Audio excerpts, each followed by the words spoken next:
Welcome back clean news. चलिए देखते हैं उत्तर प्रदेश की 25 फटाफट बड़ी खबरों को। इससे पहले आप यूपी के किस जिले से न्यूज को देख रहे हैं, हमें कमेंट बॉक्स में जरूर बताइए।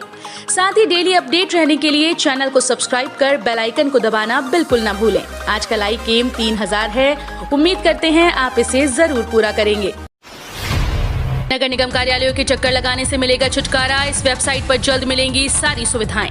अब उत्तर प्रदेश के लोगों को तरह तरह के टैक्स जमा करने के साथ जन्म मृत्यु प्रमाण पत्र बनवाने के लिए नगर निगम के कार्यालय के चक्कर नहीं लगाने पड़ेंगे। इन सभी सेवाओं को ई नगर सेवा से जोड़ने के लिए यूपी के नगर विकास विभाग की ओर से एक वेबसाइट तैयार कराई गई है, जिस पर घर बैठे ऑनलाइन सभी सेवाओं का लाभ मिल सकेगा। यूपी में निवेश बढ़ाने को लेकर पीएम मोदी ने की योगी सरकार की तारीफ, कहा छोटे शहर और ग्रामीण इलाके भी बन रहे साक्षी। प्रधानमंत्री नरेंद्र मोदी ने उत्तर प्रदेश में निवेश बढ़ाने और ईज ऑफ डूइंग बिजनेस में सुधार को लेकर योगी सरकार के प्रयासों की सराहना की। पीएम मोदी ने ट्वीट कर योगी सरकार के प्रयासों को उल्लेखनीय बताया, तो इसके लिए आभार जताते हुए मुख्यमंत्री योगी आदित्यनाथ ने इन उपलब्धियों का श्रेय पीएम मोदी के कुशल मार्गदर्शन और प्रेरणा को दिया है। अब ट्रेन में एसी का सफर होगा सस्ता, रेलवे कर रहा है बड़ी तैयारी।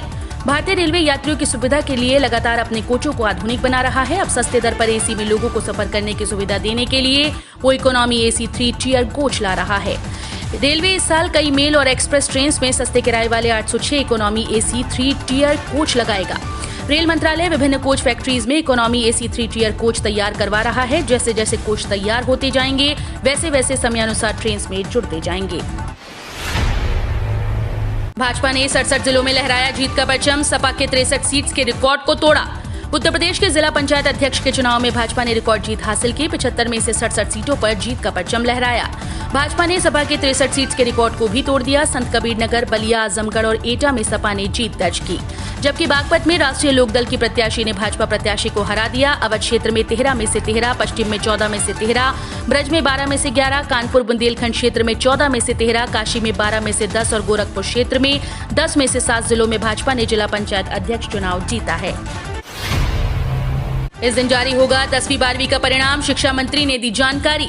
उत्तर प्रदेश बोर्ड जल्द ही कक्षा 10वीं और 12वीं का परिणाम जारी करने वाला है। प्राप्त जानकारी के मुताबिक यूपी बोर्ड 56 लाख छात्रों का परिणाम अगले सप्ताह आधिकारिक वेबसाइट पर जारी कर सकता है। दरअसल हाल ही में उत्तर प्रदेश के उप मुख्यमंत्री और शिक्षा मंत्री दिनेश शर्मा ने कहा था कि यूपी बोर्ड मैट्रिक और इंटरमीडिएट का परिणाम जुलाई के दूसरे सप्ताह में जारी कर सकता है। नीट में अभ्यर्थियों के लिए खुशखबरी, यूपी में एमबीबीएस की 900 सीट्स बढ़ेंगी। एमबीबीएस डॉक्टर बनने की आस में बैठे छात्रों के लिए खुशखबरी है। इस साल छात्रों को एमबीबीएस में दाखिले की और मौके मिलेंगे। प्रदेश के 9 नए कॉलेजेस में एमबीबीएस की पढ़ाई होगी। प्रत्येक कॉलेज में 100 सीट्स हैं। इस लिहाज से पिछले साल के मुकाबले इस साल 900 अधिक सीटों पर दाखिले होंगे। National eligibility cum entrance test NEET परीक्षा के माध्यम से एमबीबीएस में दाखिले होंगे। 1 अगस्त को नीट की परीक्षा प्रस्तावित है। ओम प्रकाश राजभर बोले, असदुद्दीन ओवैसी बन सकते हैं यूपी के मुख्यमंत्री। सुहेल देव भारतीय समाज पार्टी के अध्यक्ष ओम प्रकाश राजभर ने कहा कि असदुद्दीन ओवैसी यदि उत्तर प्रदेश के मतदाता बन जाएं तो वो भी प्रदेश के मुख्यमंत्री हो सकते हैं। उन्होंने दावा किया कि उत्तर प्रदेश में मुसलमान करीब 20% हैं, उनकी हिस्सेदारी है तो सत्ता में भी उनकी भागीदारी होनी चाहिए। उनका अधिकार है, मुसलमानों का भी हिस्सा है। बीजेपी की पूर्व सहयोगी सुहेल देव भारतीय समाज पार्टी के अध्यक्ष व पूर्व कैबिनेट मंत्री राजभर ने कहा कि ऑल इंडिया मजलिसे इत्तेहादुल मुस्लिमीन अध्यक्ष असदुद्दीन ओवैसी यदि उत्तर प्रदेश के मतदाता बन जाएं तो वो भी यहाँ के मुख्यमंत्री बन सकते हैं। हर दिन बेहतर हो रहे हालात, यूपी में राजस्व न्यायालय शुरू करने के निर्देश, थाना व तहसील दिवस भी होंगे आयोजित। यूपी में कोरोना महामारी से हर दिन बेहतर हो रहे हालातों को देखते हुए मुख्यमंत्री योगी आदित्यनाथ ने राजस्व न्यायालयों की गतिविधियों को पुनः प्रारंभ करने के निर्देश दिए। इसी प्रकार थाना दिवस और तहसील दिवस के आयोजन की अनुमति भी दी गई। मुख्यमंत्री योगी ने कहा कि प्रत्येक दशा में प्रत्येक स्थान पर सोशल डिस्टेंसिंग सहित कोविड प्रोटोकॉल का कड़ाई से अनुपालन किया जाए। सीएम योगी का बड़ा ऐलान, यूपी में 74,000 पदों पर जल्द होगी भर्ती। अगले साल यूपी में होने वाली विधानसभा चुनाव से पहले मुख्यमंत्री योगी आदित्यनाथ ने सरकारी नौकरियों के लिए 74,000 पदों पर भर्ती प्रक्रिया जल्द शुरू करने को कहा। उन्होंने देर शाम खत्म हुई बैठक के बाद निर्देश दिए कि ये काम पूरी पारदर्शिता व निष्पक्षता से होना चाहिए। खराब छवि वाले विद्यालयों को परीक्षा केंद्र बिल्कुल न बनाया जाए और ये परीक्षाएं पूरी तरह से पारदर्शी और नकल विहीन होनी चाहिए। इसके साथ ही बैठक में ये भी कहा गया कि अधीनस्थ सेवा चयन आयोग की प्रारंभिक परीक्षा के लिए तिथि जल्द तय कर दी जाएगी। विश्वविद्यालय और कॉलेजेस की परीक्षा अधिकतम 1.5 घंटे की हो, UP deputy CM Dinesh Sharma. Uttar Pradesh के उप मुख्यमंत्री डॉक्टर दिनेश शर्मा ने आगरा दौरे के दूसरे दिन डॉक्टर भीमराव अंबेडकर विश्वविद्यालय के कुलपति, मंडलायुक्त, पुलिस महानिरीक्षक, जिलाधिकारी, वरिष्ठ पुलिस अधीक्षक और उच्च शिक्षा अधिकारी सहित अन्य अधिकारियों के साथ बैठक की और परीक्षाएं संपन्न कराने के संबंध में चर्चा की। सूत्रों के अनुसार उप मुख्यमंत्री ने अधिकारियों को निर्देशित किया कि कुलपति से समन्वय बनाकर विश्वविद्यालय और महाविद्यालयों की आगामी परीक्षा के दौरान सुरक्षा की बेहतर व्यवस्था सुनिश्चित की जाए। बिना बिल कीटनाशक बेचने वालों की अब खैर नहीं, रद्द होगा लाइसेंस। नकली कीटनाशक बेचकर किसानों के खून पसीने की कमाई हड़पने वालों की अब खैर नहीं। अब कीटनाशक की बिक्री पक्के बिल पर होगी। जो विक्रेता बिना बिल किसानों को कीटनाशक बेचेंगे उनके खिलाफ कानूनी कार्रवाई की जाएगी और उनके लाइसेंस भी रद्द किए जाएंगे। मौसम विभाग का 4 दिन बाद यूपी के इन जिलों में भारी बारिश का अलर्ट। इस वक्त पूरे यूपी में दक्षिणी पश्चिमी मानसून निष्क्रिय हो गया है। हवा का रुख इस वक्त पछुआ है। इस वजह से 5-6 दिन यूपी में जमकर गर्मी पड़ेगी। पर मौसम विभाग का अलर्ट है कि आने वाली 8 जुलाई के बाद हवा का रुख बदल जाएगा। बंगाल की खाड़ी से एक बार फिर मानसूनी बादल उठेंगे और पूरे यूपी में जमकर बादल बरसेंगे। माटीकला शिल्पकारों को 10 लाख रुपए तक का ऋण, मिलेगी 25% की छूट। माटीकला से जुड़े शिल्पकारों को उत्पादन शुरू करने के लिए उत्तर प्रदेश खादी और ग्रामोद्योग विभाग की ओर से संचालित मुख्यमंत्री माटीकला रोजगार योजना के तहत अधिकतम 10 लाख रुपए का ऋण प्रदान किया जाएगा। इस पर शिल्पकारों को 25% की छूट प्रदान की जाएगी। पीएम मोदी यूपी में 9 नए मेडिकल कॉलेजेस का उद्घाटन करेंगे। इन जिलों को मिलेगा तोहफा। उत्तर प्रदेश में स्वास्थ्य क्षेत्र के बुनियादी ढांचे को मजबूत बनाने के लिहाज से राज्य सरकार इस महीने जनता को 9 नए मेडिकल कॉलेज का तोहफा देने जा रही है। प्रदेश सरकार के प्रवक्ता ने शनिवार को बताया कि जुलाई में प्रधानमंत्री नरेंद्र मोदी एक साथ सभी 9 मेडिकल कॉलेजेस का उद्घाटन करेंगे। उत्तर प्रदेश के इतिहास में पहली बार ऐसा है कि जब एक साथ इतने मेडिकल कॉलेजेस का उद्घाटन होना है। आईआईएमसी महानिदेशक प्रोफेसर संजय द्विवेदी ने सीएम योगी से की मुलाकात, रचनात्मक कार्यों की दी जानकारी।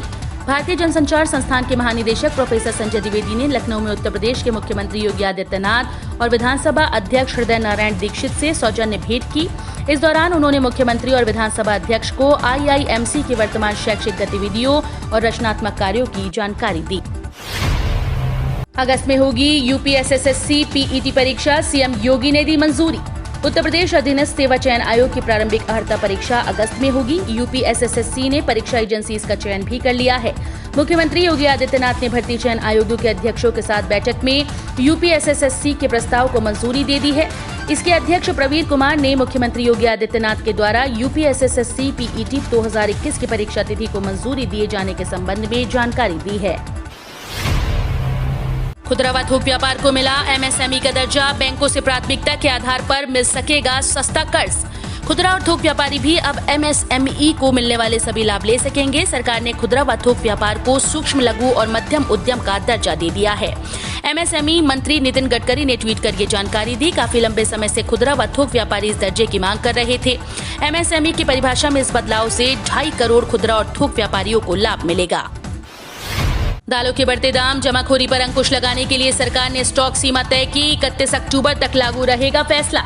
बढ़ते दाम और जमाखोरी रोकने के लिए केंद्र सरकार ने मूंग को छोड़कर अन्य सभी दालों की स्टॉक सीमा तय कर दी।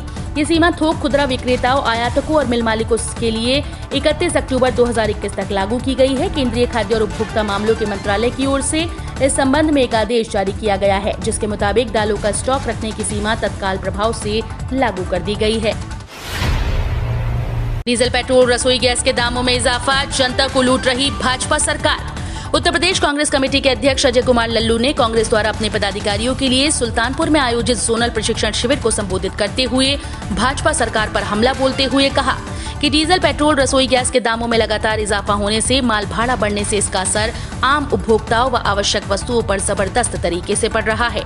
सरकार के आंकड़ों के मुताबिक कॉर्पोरेट टैक्स, एक्साइज टैक्स से अधिक पेट्रोल, डीजल से टैक्स वसूल रही है, जिसकी मार से महंगाई ने जनता की कमर तोड़ दी है। मोदी सरकार की इस योजना का जमकर प्रचार करेगी बीजेपी। लोकल लेवल के लिए बनाई खास रणनीति। आने वाले दिनों में उत्तर प्रदेश, पंजाब सहित कई राज्यों में चुनाव होना है। देश की सियासत के लिहाज से भारतीय जनता पार्टी के लिए उत्तर प्रदेश चुनाव बहुत महत्वपूर्ण है। 400 से ज्यादा विधानसभा सीट्स वाले इस राज्य में चुनाव से पहले भारतीय जनता पार्टी ने केंद्र सरकार की प्रधानमंत्री गरीब कल्याण अन्न योजना के जमकर प्रचार की योजना बनाई है। योजना के प्रचार के लिए लोकल लेवल पर कार्यकर्ताओं को निर्देश भी दिए गए हैं। बसपा मुखिया मायावती की सलाह, नए डीजीपी को निष्पक्षता से काम करने दे मुख्यमंत्री। उत्तर प्रदेश की कानून व्यवस्था को लेकर बहुजन समाज पार्टी की राष्ट्रीय अध्यक्ष मायावती ने योगी आदित्यनाथ सरकार को कचघरे में खड़ा किया। बसपा मुखिया का आरोप है कि उत्तर प्रदेश में पुलिस को काम करने की छूट नहीं, बसपा सरकार में हमेशा से ही कानून का राज रहता है। बहुजन समाज पार्टी के अध्यक्ष मायावती ने उत्तर प्रदेश के मुख्यमंत्री योगी आदित्यनाथ को सलाह दी है। धर्म जाति के नाम पर समाज को भिड़ाना बीजेपी का राष्ट्र धर्म, कृषि कानूनों को लेकर राकेश टिकैत का निशाना। आंदोलन के 7 महीने बीत जाने के बाद भी किसान दिल्ली की सीमा पर डटे हुए हैं। कई बार विवाद होने के बावजूद किसान पीछे हटने को तैयार नहीं। वहीं भारतीय किसान यूनियन के राष्ट्रीय प्रवक्ता राकेश टिकैत लगातार केंद्र सरकार पर हमला बोलते रहते हैं। अब उन्होंने एक ट्वीट में कहा कि धर्म और जाति के नाम पर समाज को लड़ाना ही भाजपा का राष्ट्र धर्म है। राकेश टिकैत ने एक तस्वीर भी ट्वीट की जिसमें लिखा हुआ है भारतीय वाल्मीकि संघ। दरअसल भारतीय वाल्मीकि संघ ने उनका स्वागत किया था। उन्होंने 5 जुलाई को गाजीपुर में वाल्मीकि किसान पंचायत करने का भी ऐलान किया। 12वीं के छात्र ने बनाया ऐसा robo chair table, online class में नहीं होगी मनमानी, टीचर्स के पास होगा पूरा कमांड। उत्तर प्रदेश के वाराणसी जिले में 12वीं के छात्र ने इस प्रकार के चेयर टेबल तैयार किए हैं जो नकल करने वाले या क्लास में लापरवाही करने वाले बच्चों की पहचान करेगा। आर्यन इंटरनेशनल स्कूल के छात्र तुषार आर्यन ने ये डिवाइस तैयार की। रोबो चेयर टेबल की खास बात यह है कि ये ऑनलाइन क्लास में भी बच्चों पर नजर बनाए रखेगा। इसके साथ ही बच्चों को भी ऑनलाइन क्लासेस को और बेहतर ढंग से पढ़ाई करने में मदद मिलेगी। इसमें एक स्मार्ट ऑनलाइन कुर्सी टेबल का प्रोटोटाइप तैयार किया गया है। जो बच्चे ऑनलाइन पढ़ाई नहीं करते, टीचर की बात नहीं सुनते और होमवर्क नहीं करते, ऐसे बच्चों को ये स्मार्ट चेयर ऑनलाइन डिसिप्लिन बनाए रखने में मदद करेगी। रक्षा मंत्री राजनाथ 2 दिन के दौरे पर पहुंचे लखनऊ, कई विकास कार्यों का करेंगे निरीक्षण।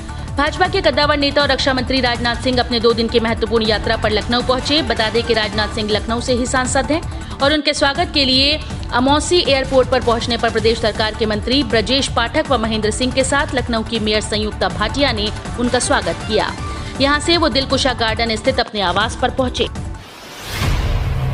वही बात करें आज की आखिरी खबर कोरोना अपडेट पर, तो यूपी के 36 जिलों में एक भी मामला नहीं। बीते 24 घंटे में केवल 112 लोग संक्रमित। उत्तर प्रदेश के अपर मुख्य सचिव सूचना नवनीत सहगल ने बताया कि उत्तर प्रदेश में कोरोना के मामलों की संख्या जो प्रतिदिन 38,000 आने की थी वो अब घटकर 112 रह गई है। कुल सक्रिय मामले 2,461 हैं।